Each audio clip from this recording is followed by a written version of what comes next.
Hi అండి. Last వీడియోలో నేను రోజా మొక్కలు 30 రూపీస్తో తీసుకున్నానని చెప్పాను కదా. దాని కింద అయితే చాలామంది కామెంట్స్లో అడిగారు ఎక్కడ తీసుకున్నారనేసి.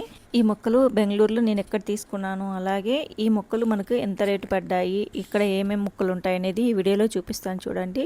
ఇక్కడ చాలా రకాలు మనకు రోజా మొక్కలు, అలాగే పండ్ల మొక్కలు, మందారాలు కానీ, కాగడ, మల్లి, చామంతి, ఇలా చాలా రకాల మొక్కలు అయితే దొరుకుతాయండి. ఇక్కడ మొత్తం ప్రాపగేషన్ చేస్తున్నారు. ఇక్కడ మొక్కలన్నీ కూడా కొమ్మల ద్వారా ఎర్రమట్టితో ప్రాపగేషన్ చేస్తున్నారండి.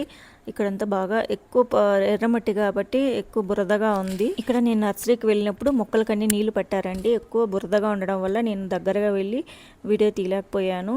నేను మొక్కలు తీసుకున్నప్పుడు కూడా చాలా బురదగా ఉండింది. అయితే చాలా మొక్కలు అయితే తీసుకున్నాను, మీకు ముందు వీడియోలో చూపించాను కదా. ఇక్కడ 2 నర్సరీలు ఉన్నాయండి పక్క పక్కనే. ఇక్కడ వచ్చి ఇది హోల్సేల్ నర్సరీ, ఇంకొకటి వచ్చి కొంచెం ఎక్కువ కాస్ట్ ఉంటుంది. అయితే ఇక్కడ ప్రాపగేషన్ చేస్తున్నారు కాబట్టి మనకు 30 రూపీస్ ఇస్తున్నారు. ఉండే వాళ్ళకైతే ఇంకా చాలా తక్కువ కాస్ట్కి ఇస్తున్నారండి ఈ మొక్కలు. చూడండి, ఇక్కడ వెహికల్స్ ఆపి మరి ఎన్ని మొక్కలు తీసుకెళ్తున్నారో అందరూ కూడా. నేను ఇక్కడ ఇంకా కొన్ని మొక్కలు అయితే సెలెక్ట్ చేసుకుంటున్నాను. ఇక్కడ మనము చూసే కొద్దీ ఉన్నాయండి రోజా మొక్కలు. పింక్ కలర్ రోజాలు అయితే ఎన్ని రకాల వెరైటీస్ ఉన్నాయి. ఒక డబుల్ షేడ్లో అయితే ఇంకా చాలా ఉన్నాయండి. ఇక్కడ ప్రాపగేషన్ చేస్తున్నారు. అన్ని డబుల్ షేడ్స్లో చాలా బాగున్నాయి. అన్నీ కూడా చిన్న మొక్కలైనా కూడా మొత్తం ఫ్లవరింగ్తో ఉన్నాయండి. ఈ నర్సరీ చిక్బల్లాపూర్ హైవే రోడ్డుకు ఉంటుందండి, బాగా రోడ్డు పైన ఉంటుంది. ఈ నర్సరీ ఏరియా వచ్చి వెంకటాపుర, కర్ణాటక, బెంగళూరు అండి. ఈ నర్సరీ పేరు వచ్చి విఎల్పి యోగిత నర్సరీ హోమ్ అని ఉంది. ఏపీ నుంచి వెళ్ళే వాళ్ళైతే మదనపల్లి, చింతామణి, అలాగే హెచ్ క్రాస్ నుంచి ఎల్లంక వెళ్ళే రూటు మనకు చిక్బల్లాపూర్ రోడ్డుకు వస్తుందండి ఈ నర్సరీ. ఇక్కడ మనము మొక్కలు సెలెక్ట్ చేసుకునేటప్పుడు వీటి కాస్ట్ అడిగినప్పుడు ఇక్కడ పనిచేసే వాళ్ళు 5 రూపీస్ అలా ఎక్కువే చెప్తారండి. మనము అక్కడ ఓనర్ దగ్గర మనం మాట్లాడినట్లయితే మనకు మొక్కలు తక్కువ రేటుకి ఇవ్వడం కాదు, ఇంకో 2 మొక్కలు ఎక్స్ట్రా కూడా ఇస్తారు. ఇక్కడ నేను సెకండ్ టైం తీసుకుంటున్నానండి మొక్కలు.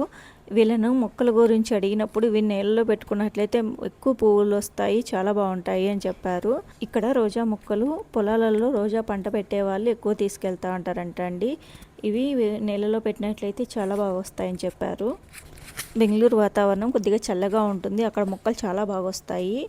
ఇవి మన క్లైమేట్కి ఇవి చాలా వరకు బతకవండి. అలా మనకు మొక్కలు బాగా రావాలి అంటే మనము తెచ్చుకున్న మొక్కలు ఎన్ని రోజుల్లో నాటుకోవాలి, ఇవి కుండీల్లో ఏ విధంగా నాటుకోవాలి, సాయిల్ మిక్సింగ్ ఏ విధంగా చేసుకోవాలి అనేది నేను ఆల్రెడీ వీడియో చేశాను.